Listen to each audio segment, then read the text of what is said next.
And welcome back to Frontline Medicine, the show where we break down emerging ideas, evolving protocols, and real world challenges in pre hospital care. I'm your host, Aj, and I have two great guests today. You guys want to introduce yourselves? My name is Bikram. And my name's JP. And today we're diving into a topic that paramedics deal with constantly on shift: nausea and vomiting. These symptoms might sound simple to the public, but in the field, they can complicate transport, affect patient safety, worsen underlying medical conditions, and make an already stressful event feel even more overwhelming for patients. Today, we're asking a big question. Should dexamethasone be added to the nausea and vomiting directive in the Advanced Life Support Patient Care Standards? Let's break down what we know, what the research says, and what adding dexamethasone could mean for frontline providers and their patients. Right now, in Ontario's ALS PCS, nausea and vomiting is typically managed with agents like ondansetron and dimenhydrinate. These medications are effective and well understood, but they each have limitations. Ondansetron, while fast-acting, can sometimes wear off before transport is complete. Dimenhydrinate can cause drowsiness, which isn't ideal when assessing a patient for neurological or trauma-related concerns.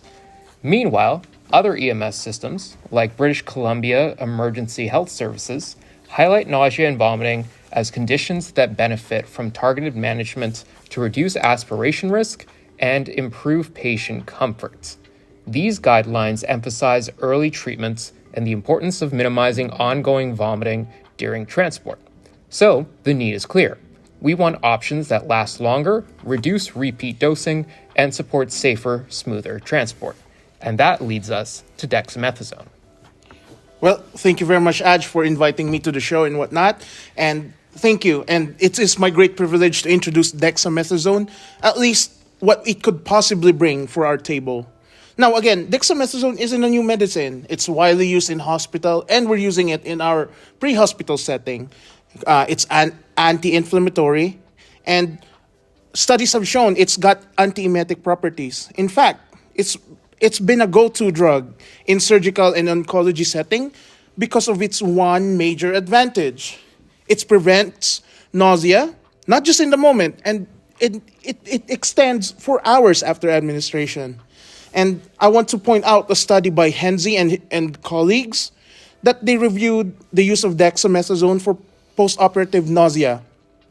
And they found out in this study that the patients who received dexamethasone after the surgery has significantly less nausea and required fewer rescue medications. So the drug isn't simply treating a symptom. It's modifying the inflammatory triggers that contributes to the ongoing nausea. So now, where do we as paramedics come in?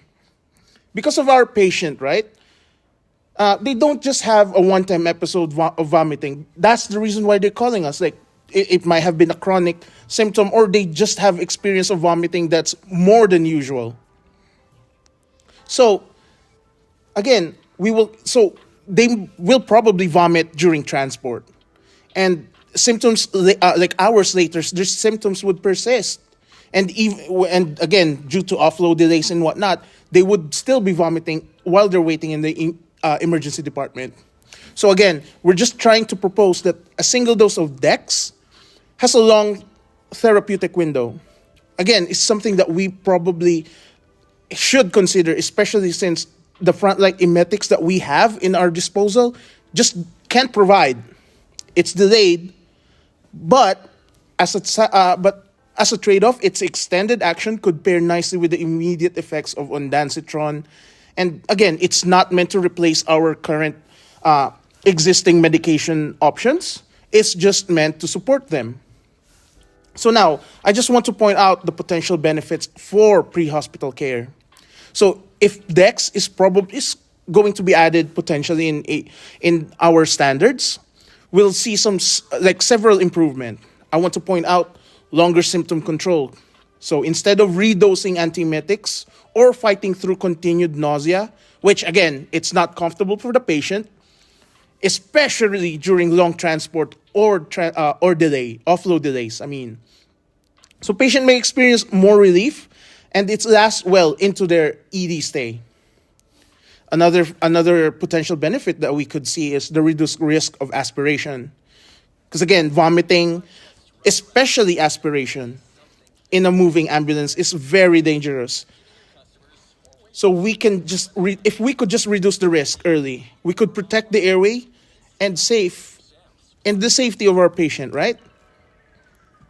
There's also the better overall patient experience because again, we're prioritizing patient comfort. So nausea is one of the most distressing symptoms. We've known that, like our patient knows that, and knowing we can offer something that not only works for immediately but also in the long term is something that patients would appreciate. The other part of it too is the alignment with in-hospital best practice. Because again, hospitals are already using dexamethasone as part of this multimodal therapy for nausea. Again, mostly for the oncology setting. But then again, adding it to the ALS would help unify pre-hospital and hospital approach. And the other part of it too is that dexamethasone has extremely low side effect profile anyway. So again, evidence shows that a single one-time dose of dexamethasone carries very few adverse effects. And this again points back to Henze's studies, Henze and their colleagues' study. Again, as a result, this makes it well suited for emergency medicine.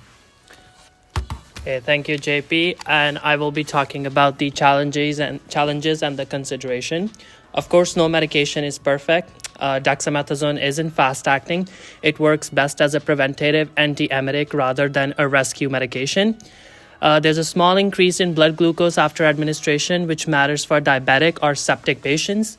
Protocol changes require paramedic training, supply updates, and updated medical oversight.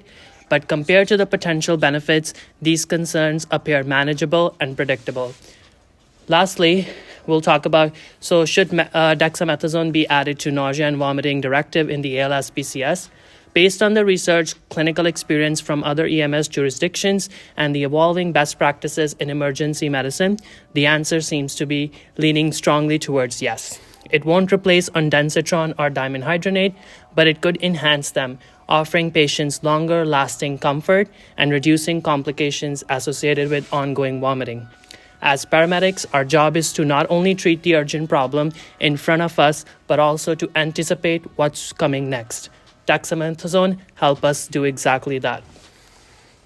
All right. I just want to give a huge thank you to our guests today, Vikram and JP, and of course, a huge thank you to the listeners.